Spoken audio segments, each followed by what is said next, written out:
أعوذ بالله من الشيطان الرجيم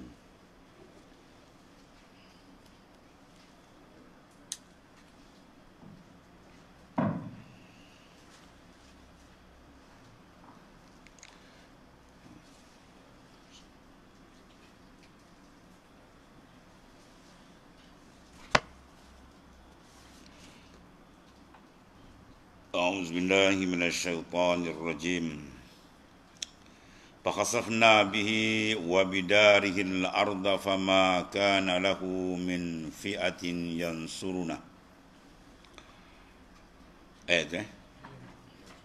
فما كان له من فئة ينصرونه من دون الله وما كان من المنتصرين وأصبح الذين تمنوا مكانه بالأمس يقولون ويكأن الله يبسط الرزق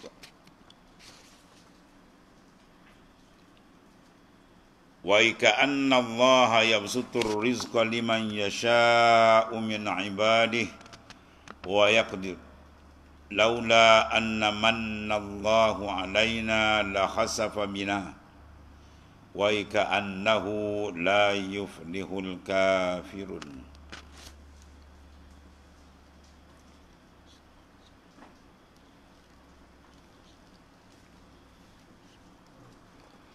Lalu kami timbuskan dia bersama-sama dengan rumahnya dan di dalam tanah, maka tidaklah ia mendapat sebarang golongan yang boleh menolongnya daripada azab Allah Subhanahu wa taala. Dan ia pula tidak dapat menolong dirinya sendiri.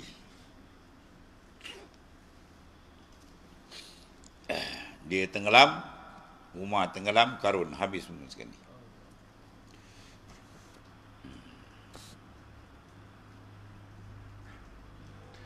Dan orang-orang yang ada pada masa dahulu bercita-cita mendapat kekayaan seperti Qarun. Mulai sedar bila mereka lihat sambil berkata, wah, sesungguhnya Allah Subhanahu Wa Taala memewahkan rezeki bagi sesiapa yang dikehendakinya daripada hamba-hambanya, dan dialah juga yang menyempitkannya. Kalau tidak kerana Allah Ta'ala memberi pertolongan kepada kita, tentulah kita akan dibinasakan dengan tertimbus di dalam tanah seperti Qarun. Aduhai, sesungguhnya orang-orang yang kufurkan nikmat Allah itu tidak akan berjaya.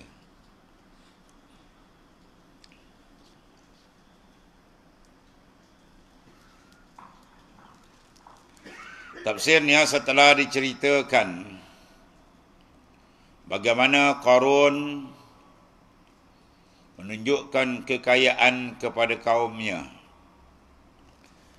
dengan sikap yang sombong. Disebutkan bahawa Qarun dan semua kekayaannya telah ditenggelamkan oleh Allah Ta'ala di dalam bumi.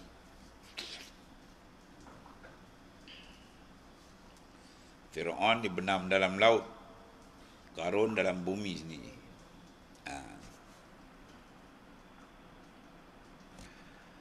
Kemudian meninggalnya Qarun kerana berkat doa Nabi Musa alaihissalam. Sebagaimana yang diriwayatkan oleh Ibnu Abbas dan As-Suddi radhiyallahu anhu. Pada satu ketika Qarun berusaha nak mencemarkan nama Nabi Musa alaihissalam dengan mengutuskan seorang perempuan pelacur yang diberi harta Dia hendaklah mengaku di hadapan orang ramai bahawa dia telah digauli, telah berzina dengan Nabi Musa alaihissalam. Ya, Nabi dituduh ini apanya jahat.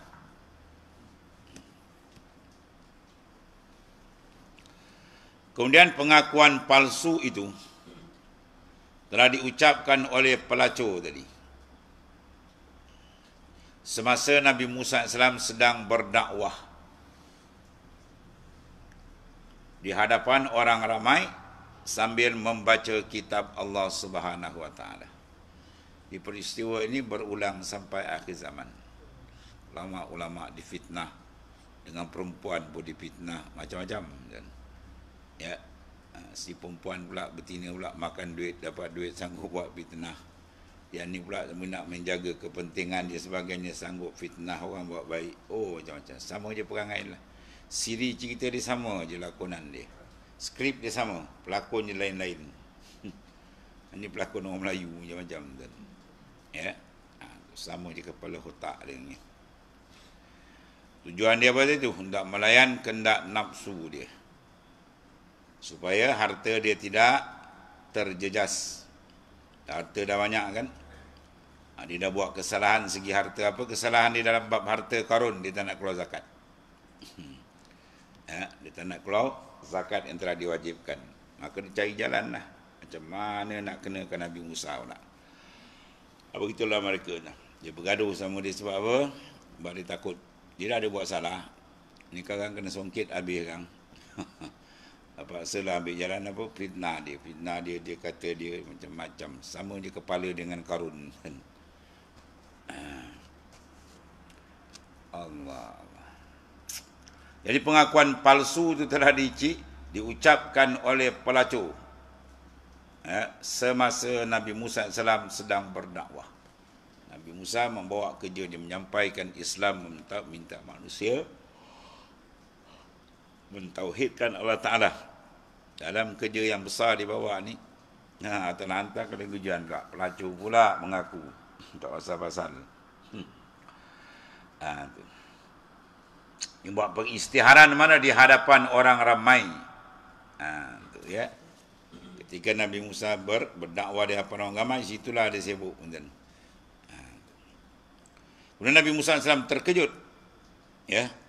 Terkejut apa benda, apa peringkat tu kan. Tak ada dalam kepala para Nabi Rasul benda-benda keji itu. Dan marah mendengar kata-kata perempuan itu. Dan baginda segera bersembahyang 2 rakaat. Begitulah ajar kita. Kita apa masalah? Sembahyang, merayu kepada Allah Ta'ala. Tak ada tempat lain nak merayu dah. Merayu tempat lain pun tak ada benda juga. Ya, keputusan di dalam kekuasaan Allah Ta'ala. Sembahyang 2 rakaat. Kemudian datang tempat perempuan pelacur tu bertanya. Pergi jumpa dekat perempuan pelacur tengah mengimpin. Dan bertanya, demi Allah yang telah membelahkan laut. Cara Nabi Musa pun. Maknanya biar digerun. Laut Allah Ta'ala belah. Dan menyelamatkan kamu daripada Fir'aun yang cukup zalim, maknanya membunuh anak hidup-hidup. Apakah yang sebenarnya yang membuat engkau membuat pengakuan palsu ini? Apa kes ni? Apa masalah dia? Untuk mencemarkan namaku, perempuan itu akhirnya mengaku bahawa dia disuruh berbuat demikian oleh Karun dengan memberi hadiah kepadanya. Dia bagi rasuah supaya buat pengakuan. Sedangkan Karun adalah dulunya orang rapat dengan Nabi Musa AS dan dia menghafaz Taurat. Ulama kata tak sampai 10 jari orang boleh hafal Taurat. Tapi Karun dia boleh hafal Taurat. Hebat tak hebat? Kalau kita Al-Hafiz punya. Tarab dia Al-Hafiz. Rupa jadi Al-Hapus. Itulah makna tuan-tuan. Allah tak jadikan apa? Bahayanya dunia tuan-tuan. Kalau tak betul-betul, habis terbalik. Tak usah kata orang awam, orang biasa, ulama pun terbalik. Hafiz pun tunggang langgang terbalik tuan-tuan. Sanggup buat fitnah. Dan nampak harta dia habis tuan-tuan ni. Maka bersujudlah Nabi Musa alaihissalam seketika memohon kepada Allah Subhanahu wa taala agar memberi pengajaran kepada Qarun yang derhaka itu. Maka datanglah wahyu daripada Allah Taala kepada Nabi Musa alaihissalam, memberitahu bahasa bumi telah diberi perintah untuk melaksanakan apa yang dia inginkan. Maka diperintahkan oleh Nabi Musa agar bumi membelah dan membenamkan ke dalamnya hidup-hidup. Hidup-hidup ditelan di bumi. Allah. Maka diperintahkan oleh Nabi Musa alaihissalam agar bumi membelah, mana bumi terbelah, dan membenam. Benam pada tarik sedut ke dalamnya hidup-hidup Qarun bersama harta kekayaannya sekali. Tak ada siapa dapat pesaka lah. Habis semua sekali dengan dia, dengan rumah-rumah habis. Pesaka tak ada. Yang tinggal apa? Saka je. Orang Melayu banyak tinggal saka kan. Saka tak ada, saka tinggal. Ni Qarun habis.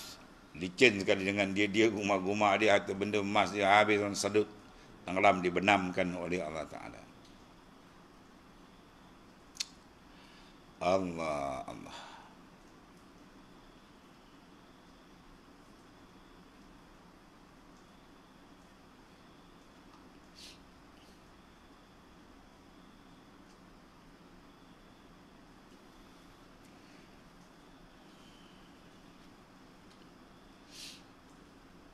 Demikianlah maka jika azab Allah Ta'ala telah tiba, tidak ada suatu gulungan atau kekuatan apapun yang dapat menolong, menghindarkan azab, dan tidak pula bermanfaat kekayaan seseorang pun. Itu depan mata nampak. Yang kita pula hari ni mengelupa tak nampak. Covid datang habis. Atau nanti sikit je, berselerak satu dunia kan. Merudum ekonomi semua, mati orang macam-macam. Tuan-tuan hantar sikit. Allah. Walillahi junudis samawati wal ard. Bagi Ta'ala tu ada tentera dia. Tu tentera itu. Angin, gibut, taupan, serangga macam-macam. Yang ni tak nampak lah, kecil je kan. Habis orang. Itu semua kuasa besar Allah Subhanahu Wa Ta'ala. Bila manusia degil membuat mungkar, zaharal fasad fil bahri wal bahri bima kasabat aydin nas. Lahirnya kerosakan, kemusnahan di muka bumi, punca apa? Tangan-tangan manusia. Mana hasil apa? Kerja manusia. Kerja apa dia buat? Kerja maksiat, kerja mungkar. Hak ni difitnah, dah tak nak keluar zakat. Difitnah pula Nabi Musa AS, dan sebagainya lah. Begitu. Allah nak turunkan balak. Ya Allah. Kemudian orang-orang yang dahulunya bercita-cita dan mengharapkan mendapat kedudukan seperti Qarun, setelah mendengar apa yang menimpa dari Qarun, aduhai, benarlah bahawa Allah Ta'ala yang berkuasa memberi rezeki seseorang atau menyempitkan. Dia nak ulur, dia nak tarik, semua hak dia. Andaikan Allah Ta'ala tidak memberikan kurnia dan rahmatnya kepada kami, nasib kami akan mengalami apa yang dialami oleh Qarun, yang ingin kedudukan, dan akan terbenamlah kami ke dalam perut bumi sebagaimana Qarun terbenam. Akhirnya apa? Meninggalkan kisah yang hina. Wah, dia berlagak sekali tuan benam kan habis sampai kiamat orang saya sebut nama dia. Dan diabadikan cerita di dalam kitab suci Al-Quran. Diabadikan cerita Qarun. Apabila melanggar perintah Allah Ta'ala dan Rasul, maka Tuhan benamkan dia. Allah.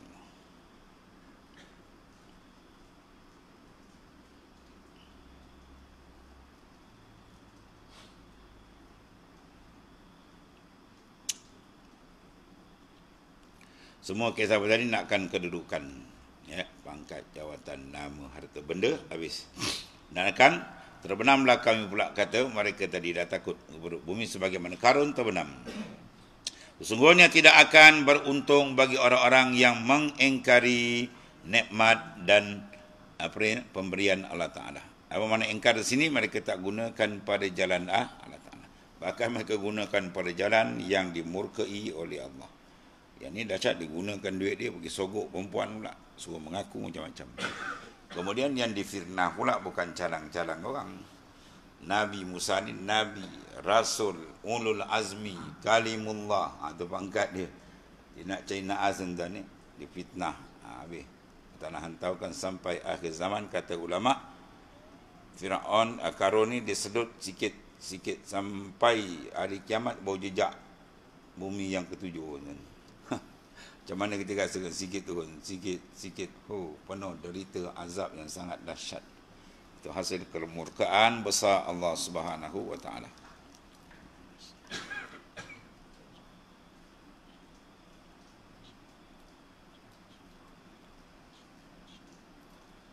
Allahumma salli ala sayyidina. Qala Allah Ta'ala, tilka darul akhiratu naj'aluha lilladzina la yuriduna uluwan fil ardi wala fasada wal aqibatu lil muttaqin. Man jaa'a bil hasanati falahu khairum minha wa man jaa'a bis sayyi'ati fala yujza alladhina 'amilu sayyi'ati illa ma kanu ya'malun.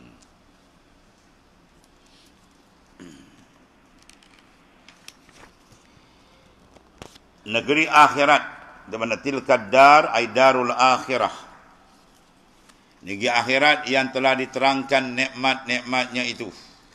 Itu nikmat-nikmat syurga yang begitu hebat, yang begitu dahsyat kedudukan syurga. Kalau orang tengok dia, tak ada orang nak duduk atas dunia ni lagi. Dan ya, kalau boleh saat itu juga mereka nak meloncat ke sana. Sebab nikmat yang maha dahsyat, maha hebat kedudukan syurga. Dan, ya.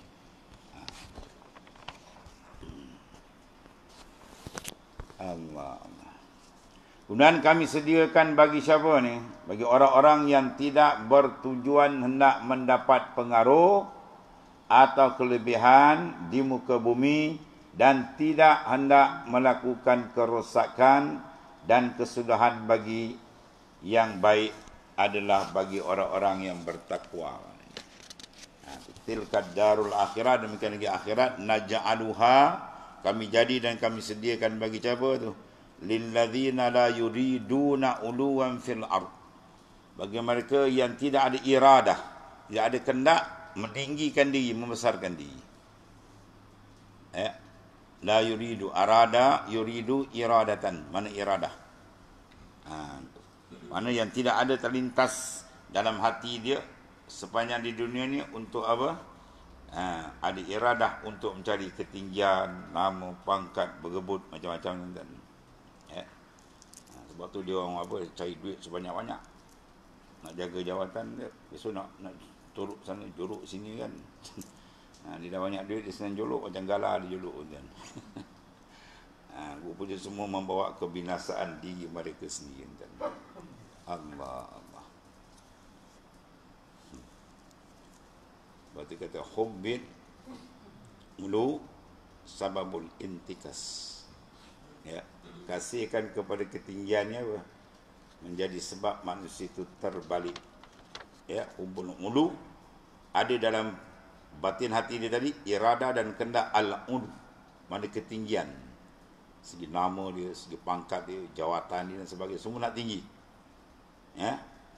Cari, memandang-mandang dalam batin hati dia nakkan ketinggian. Orang suruh pandang ketinggian Allah Ta'ala, dia pula sibuk. Tak pasal-pasal tinggi-tinggi nak cari tinggi, kau kenal lah kau abdi, hina. Sayyidina Ali kata, kau tengoklah diri kau duduk daripada siapa? Daripada air yang hina, min ma'in. Ya. Kemudian kau duduk atas dunia ni, dalam perut kau tai macam lori bandaran. Kemudian kau mati, bangkai kau pun tak, orang tak nak tanam apa ni, gendah-gendah orang tanah, orang kami dah dalam takut busuk. Itulah diri kamu. Kalau tak ada takwa, tak ada apa, harganya kamu di sisi Allah Ta'ala. Sayyidina Ali kata, ya.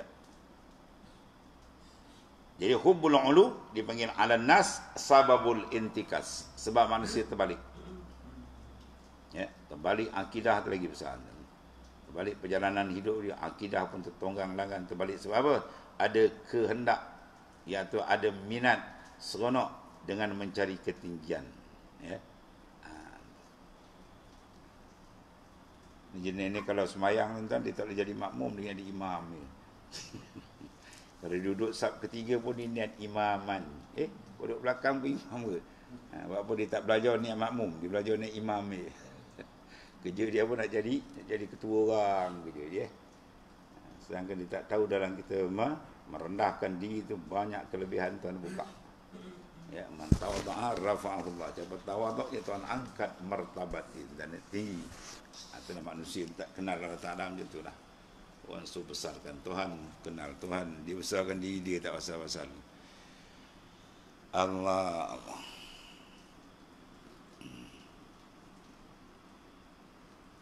Kami sediakan bagi orang-orang yang tidak bertujuan, mana tidak ada iradah, tidak ada kehendak untuk mendapat pengaruh, mana ketinggian atau kelebihan di muka bumi ini.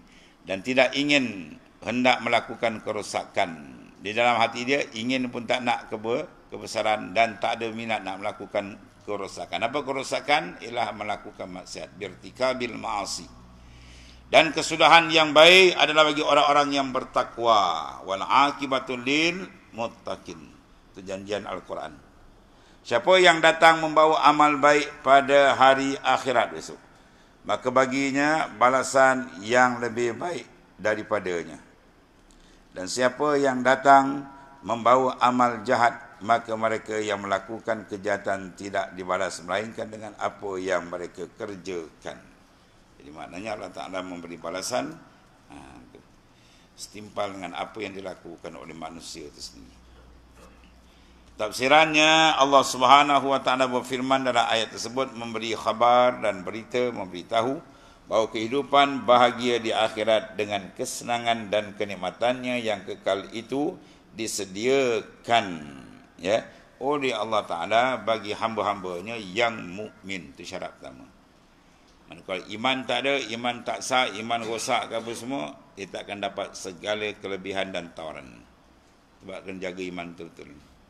Kalau iman dijaga, dia mati keluar daripada bumi ini, nyawa dia berpisah dengan jasad dalam keadaan imannya tetap, itu satu kelebihan dia dapat. Maknanya dia akan dapat tawaran-tawaran yang Tuhan sediakan banyak.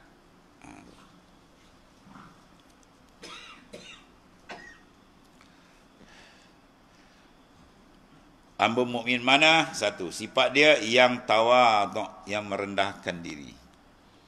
Ya, yang tunduk, patuh, yang tak minat memandang kebesaran diri dia. Dia pandang dia rendah aja. Dia memandang kebesaran Allah Ta'ala aja. Kemudian tidak menyombongkan diri.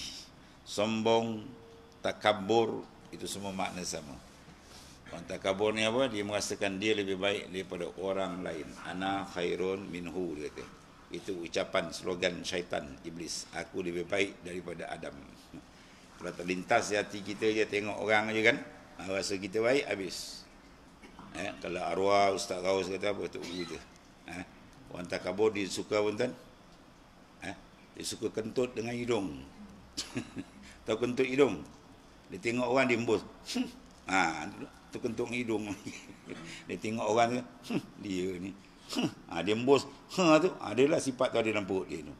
Sifat takabur tu dalam perut dia, hitam legam. Ya. Tu. Dia tak boleh tengok orang dia embus. Dia siapa dia? Apa tu dia mula? Kau tak kenal aku siapa? Wah. Itu semua kepala syaitan, kepala intan. Orang-orang yang takabur ni dengan watak dia, perangai dia, ucapan dia, terbelagak itu, semua mendapat murka daripada Ta'ala. Tuhan suruh izhar ubudiyah, zahirkan hamba kamu. Kamu bukan Tuhan, kamu abdi, hamba, makhluk, fakir, hina, bangsat dengan Tuhan. Makan pun Tuhan beri, kan? Kan dia tarik je sekarang, mengangakan makan kena bersuap belakang. Allah, ya.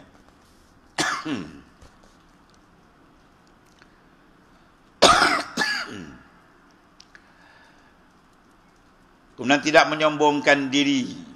Badan tarekat Naqsyabandiyah disuruh kita selain daripada kekal menyakiti Allah Ta'ala, jalan pandang kaki. Ya, dan Naqsyaband ni suruh kita jalan, ada setiap jalan tu pandang ibu kaki tu. Jangan pandang toleh kanan atau kiri.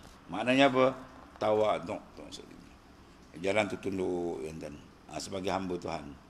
Bahawa Tuhan tegur dalam Quran kan, wala tamshi fil ardi maraha. Jangan kamu berjalan atas muka bumi aku ni melengguk. Tu melengguk. Orang Kelantan panggil melengguk je nak ke atas. Oh, pandang jalan kita. Tak ada pandang bawah, ada pandang atas. Ya. Sombong tu maksud dia. Maknanya sombong. Allah Ta'ala tak izin kita menapak atas muka bumi dia dalam keadaan sombong. Dia suruh tunduk ke bawah. Tu pandang kaki, pandang bawah. Tu tanah kita datang, ke tanah kita balik esok.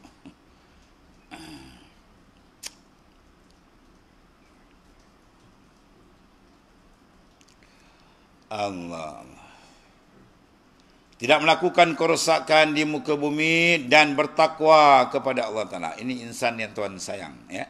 Dan siapa yang datang pada hari kiamat dengan membawa catatan amal baik, dia akan diberikan pahala, mana ganjaran yang besar Allah Ta'ala. Dengan ganjaran pahala yang lebih baik daripada amalnya. Sedangkan datang dengan membawa amal-amal yang buruk, maksiat, mungkar macam-macam dan tak sempat cuci dengan taubat, dia leka.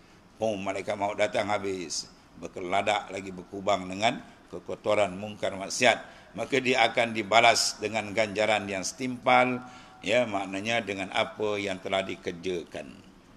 In khairan fa khairun wa in syarran fa syarrun. Kalau baik, baiklah, kalau buruk, buruklah.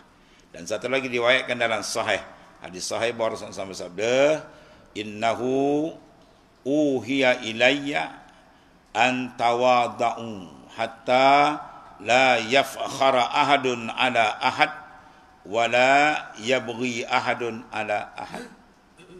Sesungguhnya dia, yakni Allah Subhanahu wa taala, telah mewahyukan kepadaku, yakni kepada Rasulullah sallallahu alaihi wasallam, bahawa hendaklah kamu merendahkan diri sehingga tidak seorang di antara kamu membanggakan diri terhadap yang lain, dan tidak pula seorang menindas terhadap manusia. Itu disuruh oleh Allah Subhanahu Wa Taala kepada baginda sallallahu alaihi wasallam. Kena pakai sifat tawaduk. Ya. Persoalan dia apa? Persoalan dia apa, tuan-tuan? Bagaimana nak memakai sifat tawaduk? Itu persoalan dia. Macam mana kita nak pakai sifat tawaduk? Dah tahu dah sifat tawaduk ni lebih kelebihan besar. Allah Ta'ala cinta macam-macam. Lawan dia takabur, bahaya, murka Tuhan. Persoalan ni macam mana nak pakai? Baju dah ada kan, nak sarung macam mana? Kan dia pakai terbalik belakang. Ya, pakai terbalik tak jadi pula. Sebab dia kata at-tawaduk al-haqiqi makana nasyian min syuhudil azamah. Itu dia. Tawaduk yang sebenar-benarnya dia keluar, dia jadi daripada mana? Berlaku min syuhud, daripada musyahadah akan azamah, keagungan Tuhan. Dia tilik dengan tepat kebesaran, keagungan, kehaibatan Tuhan yang maha dahsyat. Dia akan menggegarkan jiwa dia. Lalu dia malu takut ke Tuhan dia tunduk. Selagi dia tak nampak pandang kebesaran Tuhan, dia tak akan dapat pakai sifat tawaduk. Boleh pakai dan sebab bila tak pandang kebesaran Tuhan, dia akan pandang kebesaran makhluk yang hakikat tak ada apa besar pun. Bila pandang dia kebesaran Tuhan, tenggelam. Sebab tu disuruh kita apa? Nak nampak. Kemudian macam mana nak rasa kebesaran Tuhan? Zikirlah, tu obat dia. Zikir mana? Zikir ma'al hudur.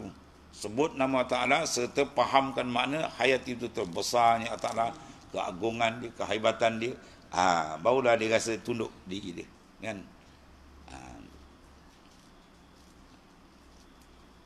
Tuan guru saya kan, saya selalu cerita, dia lepas asar, dia baca kitab apa, Tuan Guru Haji Hashim, tafsir Nasafi, dia baca tafsir Nasafi. Tengah-tengah wajah kalau dia tutup kitab dan wallahu alam nanti. Dia dah kata pasal mengejut tu, rupanya datang melintas seorang ulama tuan-tuan. Siapa dia? Tuan Guru Haji Abdul Wahid. Hebat tuan-tuan. Orang Melaka orang tak kenal.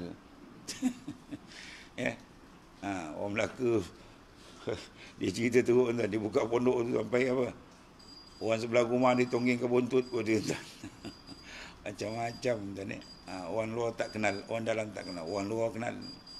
Mu'alim kau pergi kau belah India tuan, dia orang sambut dia tuan, orang kenal. Melaka rupanya wali besar tuan, dia min ahlil khutwah. Tuan Guru Haji Abdul Wahid ni min ahlil khutwah. Dia boleh langkah sekejap tuan. Satu orang anak murid dia kan pergi Mekah. Tiket tambang kapal terbang, tiket dia naik kapal terbang dulu. Dia sampai kat Jeddah, Mu'alim kendian. Tengok Mu'alim, dah berjalan congi ambil. Tunggu dah sampai. Dah sampai dah, dia kata. Allah kata, pelik atau setengah-setengah daripada wali-wali besar. Air tengah jalan mati, ambil air parit, simak tuan dalam tangki minyak. Ambil air tu dah, minyak dah habis. Tak buat ambil air, nak tuang kat mana Mu'alim? Dalam tangki minyak dia kata. Aku kata tuang lah, dia kata. Tuang start ni bagus jalan. Tuan-tuan test lah, tuan-tuan punya kereta pun nak kena overhaul. Ya, sampai ke pam minyak elok dia berhenti tuan. Dia tak ambil kesempatan pula, tuanglah minyak pula. Kau semua pakai tuang air, tutup pam minyak lah. Allah. Itu karamatul awliya. Tapi tuan-tuan kalau naik kereta dengan dia tuan, tak ada berbual. Naik je, zikir, baca ni. Tak ada bercakap tuan. Zikir je. Ya para awliya macam tu lah. Dia duduk pondok dia kan, bangun awal, dia awal lagi. Bangun awal, dia awal lagi. Allah. Macam-macam tuan. Atau karamat para awliya. Nak cerita apa tadi? Tuan Guru Wahid ni orang kenal dia. Siapa yang kenal dia? Tok Guru, Tuan Guru Hashim pun kenal dia, orang lama tuan. Dia datang je, terus Tok Guru tutup kitab. Sebab apa? Ni lagi power datang ni. Itu maknanya. Bos datang kan, orang besar datang. Tu. Bila ternampak dia orang besar, pum, kita gendah. Seorang bapa dengan ibu kan keluar rumah. Ada kerja. Petang kan dia balik. Kan? Anak dia ada 7 orang. Bapa dia keluar je, yang apa? Yang sulung jadi teko dalam rumah. Kan? Wah, dia teko. Balik kan dengar suara bapak dia, senyap tu. Oh, senyap. Tadi kau main teko. Bapak dia balik apa? Down terus. Maknanya apa? Pandang yang besar baru diturunkan. Selagi tak pandang kebesaran Ta'ala, dia takkan dapat memakai sifat at-tawadhu. Kena pandang. Pandang apa? Syuhud. Itu panggil syuhud. Ya. Bukan ingat aja syuhud. Pandang dengan rohani itu betul-betul. Kehaibatan Allah Ta'ala menenggelamkan yang lain. Baru dia dapat hasil sifat tawadhu. Itu pentingnya apa? Zikir dengan betul-betul menghayati kepahaman dia dan hudur hati ma Allah. Dan qala ta'ala innal ladzi farada 'alaikal qur'ana laradduka ila ma'ad ila akhir ayat. Sadaqallah.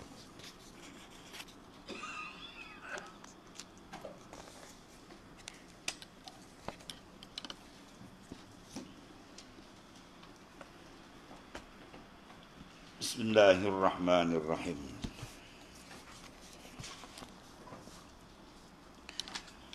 Wa qala al-Imam An-Nawawi radhiyallahu anhu qaddasallahu sirrah.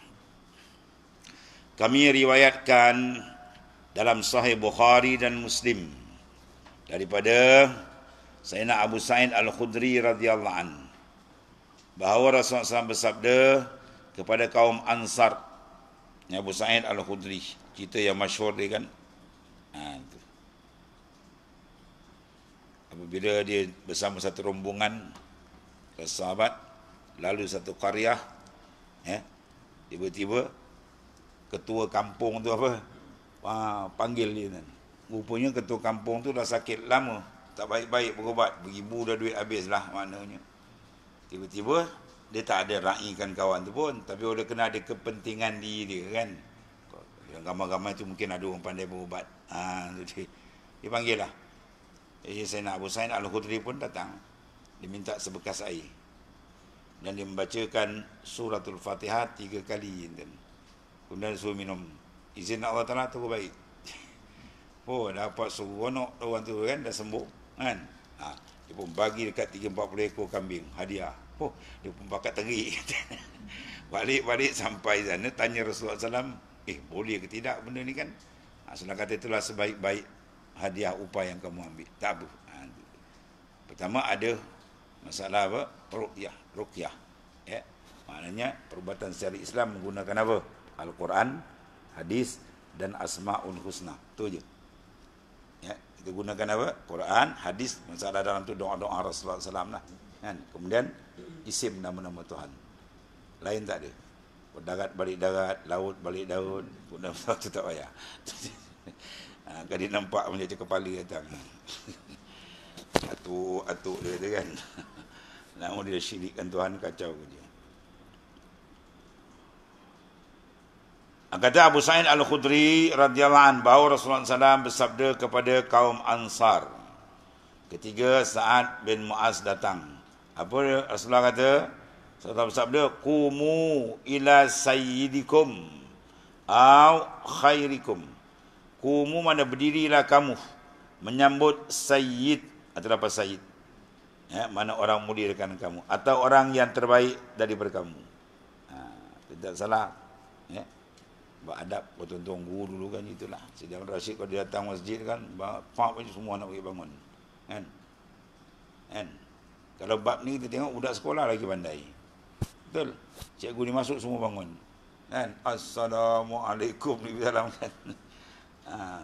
Itu kaedah dia lah. Ya. Kaedah hormat kepada orang yang lebih daripada kita. Itu dia ajar oleh Islam. Ya.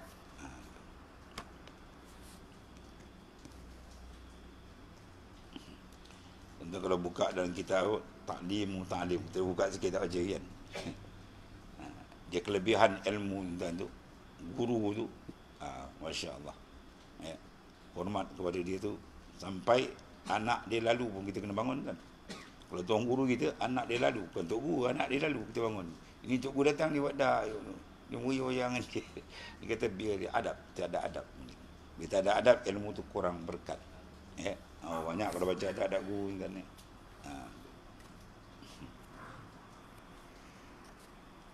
Dia kata kumu ila sayyidikum au khairikum syakurawi. Mana berdirilah kamu menyambut sayyid, mana orang yang terlebih penghulu kamu ke daripada lagi apa dah? Ulama. Ini ulama di tala. Kan bambu di tala. Dahsyat betul sekarang ni. Atau orang terbaik daripada kamu, orang saleh, orang yang lebih bertakwa ni. Demikianlah disebutkan dalam sebagian riwayat dengan redaksi sayyidikum au khairikum, orang yang baik. Sedangkan pada sebagian lainnya disebutkan sayyidikum, mana penghulu kamu. Kalau penghulu macam ni pun dah boleh kita diberikan kehormatan. Rasulullah SAW lagi lah tuan-tuan. Seafdal makhluk. Ada setengah ulama dia kata wajib kita bubuh lapas sayyid dekat Rasulullah SAW. Ya. Allahumma salli ala sayyidina. Rasulullah kata selawat, tu selawat. Bila turun ayat suruh selawat kan, selawat atas diri dia. Tu selawat yang kita baca tu. Ya, dalam tahiyat. Selawat Ibrahim. Selawat Ibrahim. Baca tu. Tapi tak lepas saya nanti Rasulullah baca. Adapun kita beradab lah kan. Kalau mak bapak kita pun kita beradab panggil gelaran bapa, ayah. Takkan nak panggil nama. Dolah aku nak pergi sekolah, duit ada. Kalau sepak ni kan betul. Sedangkan yang berkaitan dengan larangan seperti dalam hadis berikut.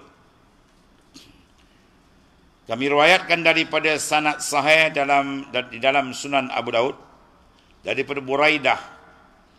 Dia berkata Rasulullah SAW bersabda, la taqulu lil munafiq sayyidun. Bagi orang munafik jangan panggil sayyid. Ya bos, ya tuan besar ni. Padahal ni orang munafik tak payah dah. Fa innahu in yakun sayyidan faqad askhattum rabbukum azza wa jalla.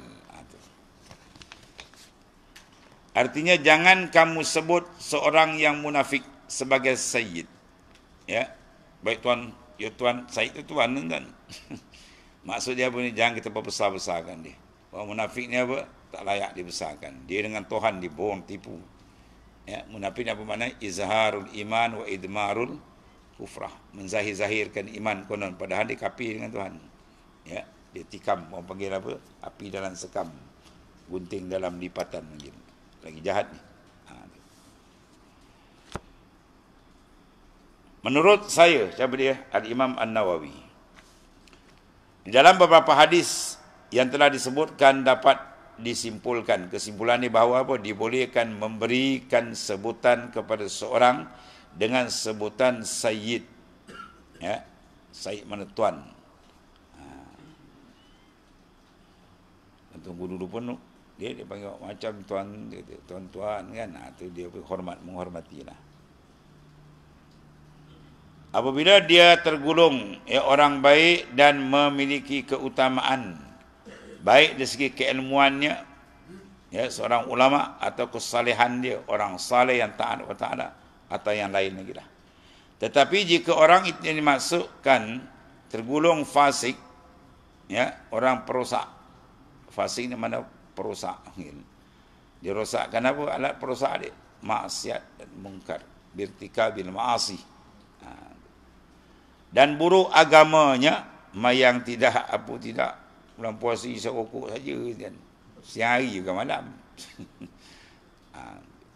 Maka dilarang menyebutkan dengan sebutan Sayyid. Tak payah panggil Sayyid lah. Kemudian kami meriwayatkan daripada Imam Abu Sulaiman Al-Khattabi dalam Ma'alimus Sunan, penjelasan yang berikut. Kemudian makruh hukumnya bagi seorang hamba untuk menyebut tuannya dengan sebutan Rabbi. Yang Rabbi itu bersono, Rabbi itu hak Tuhan. Padahal makna dia apa?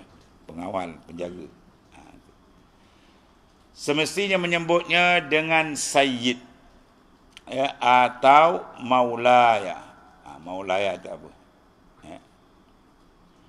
Dan makruh hukumnya bagi pemilik hamba untuk menyebut hamba-hambanya dengan sebutan Ab ataupun Amad. Amah. Mana hamba lah. Semestinya menyebut dengan Fataya ataupun Fatafi ataupun Ghulam. Mana kita sebut tu menjaga bahasa dan hati dia lah. Ni tuan-tuan dia ada orang suruhan kamu, paria ni. Paria dia panggil kawan. Kawan tu tersentak dengar tuan-tuan ni. Tu jenis manusia tak ada kepala otak panggil. Kita bercakap memanggil orang dengan nama baik. Kecacatan orang kau sebut apa kan? Orang tu mata buta tak nampak. Buta macam ni. Orang tu kaki dia kan, kaki terpotong mana? Jangan, tak baik. Itu tak ada akhlak dia mungkin. Orang Melayu panggil apa? Kahau. Panggil biar panggilan yang apa? Sedap didengar. Kita kalau orang panggil kita macam kalau panggil tolol, kaki hati marah kita. Tu janganlah panggil orang. Sebagaimana kita tak suka orang panggil kita dengan tak beradab, janganlah panggil orang. Siapa kita bersanau kita? Kita sendiri tak tahu lagi tempat kita neraka atau syurga. Sebab tu dalam kitab Syifaul Qulub, kamu sendiri tak tahu, oleh kerana kamu tak tahu kesudahan kamu di akhirat besok, sama ada ke syurga neraka, tak ada sebab kamu nak rasa kamu besar diri. Tak pasal-pasal kamu nak besar diri. Takdir ni kamu masuk neraka, kamu dengan anjing dan babi anjing lebih baik daripada kamu. Tu dalam kitab tu katalah. Itu maknanya apa? Kita kena nyak hati kita begitu. Kita nak bangga apa? Siapa kita? Sedangkan para sahabat yang dijamin syurga bersifat tawa tak. Sayyidina Abu Bakar tu di antara dia. Orang yang telah jamin. Apa ucapan dia? Walastu bi khairikum. Dalam ucapan dasar dia. Walastu bi khairikum. Ketika Sayyidina Abu Bakar dilantik jadi khalifah, ucapan dasar dia apa? Ya ayuhan nas inni qad wullitu alaikum walastu bi khairikum. Fa in ata'tullah fa'inuni wa in asaituhu faqawimuni. Ad-dha'if fikum qawiyyun indi. Wahai manusia, aku telah dilantik menjadi pemimpin kamu. Aku bukanlah orang terbaik di kalangan kamu.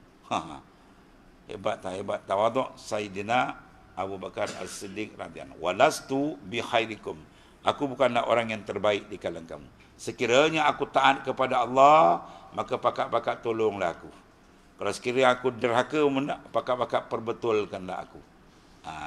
Itu ucapan siapa tu? Amirul Mukminin, ataupun dipanggil apa? Khalifatul Rasul sallallahu alaihi wasallam, Sayyidina Abu Bakar As-Siddiq. Aku bukan orang terbaik di kalangan kamu, Masya Allah. Padahal Rasulullah puji dia kalau ditimbang iman dengan sekalian alam, lebih berat iman Sayyidina Abu Bakar As-Siddiq radhiyallahu anhu. Punya hebat. Sayyidina Umar pula bila ucapan itu dalam pelantikan dia kan, maka seorang daripada Arab Badui keluarkan pedang. Ya Umar, sekiranya engkau menyimpang dari jalan Allah, aku akan luruskan kau dengan pedang aku ni. Main kan? Kalau kita macam ISA masuk dalam, ini mengganggu ketenteraman negara. Sayyidina Umar bila orang sebut depan-depan kan, ya Umar, kalau engkau menyimpang dari jalan Allah, aku akan luruskan kau dengan apa? Dengan pedang aku ni gitu. Apa Sayyidina Umar yang garang kan kata, Alhamdulillah, segala puji bagi Allah, masih ada orang yang sanggup membetulkan Umar dengan pedangnya. Hebat tak hebat sahabat kan? Bukan calang-calang orang. Sebab tu Nabi kata, ashabi kan nujum. Semua sahabat aku macam bintang di langit. Kamu ambil lah yang mana pun, kamu akan dapat petunjuk hidayat. Allah Ta'ala. Itu hebatnya para sahabat. Allah.